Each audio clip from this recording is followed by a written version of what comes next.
સમાચારોમાં આગળ વધીએ ગ્રામીણ સહકારી બેંક્સ માટે આરબીઆઈએ જાહેર કર્યા સ્પષ્ટ દિશા નિર્દેશ ગ્રામીણ સહકારી બેંકના નિયામક મંડળમાં સતત 10 વર્ષ રહેનારા નહીં લડી શકે ચૂંટણી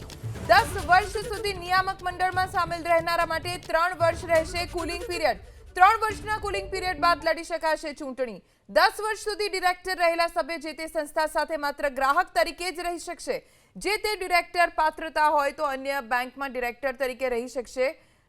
અગાઉ 8 વર્ષની મર્યાદા હતી તે વધારીને 10 વર્ષની કરવામાં આવી છે અગાઉ નવેમ્બર 2025 માં ગ્રામીણ સહકારી બેંક્સ માટે આરબીઆઈએ જાહેર કર્યા હતા દિશા નિર્દેશ રાજ્ય સહકારી અને જિલ્લા મધ્યસ્થી સહકારી બેંક્સ માટે લાગુ કરાયા છે આ નિયમો ગ્રામીણ સહકારી બેંક્સ માટે આરબીઆઈએ જાહેર કરેલા દિશા નિર્દેશ મુજબ હવે નિયામક મંડળમાં સતત 10 વર્ષ રહેનારા ચૂંટણી નહીં લડી શકે 10 વર્ષ સુધી નિયામક મંડળમાં સામેલ રહેનારા માટે 3 વર્ષ કુલિંગ પીરિયડ રહેશે 3 વર્ષના કુલિંગ પીરિયડ બાદ તેઓ ચૂંટણી લડી શકશે 10 વર્ષ સુધી ડિરેક્ટર રહેલા સભ્ય જે તે સંસ્થા સાથે માત્ર ગ્રાહક તરીકે જ રહી શકશે જે તે ડિરેક્ટર પાત્રતા હોય તો અન્ય બેંકમાં ડિરેક્ટર તરીકે રહી શકશે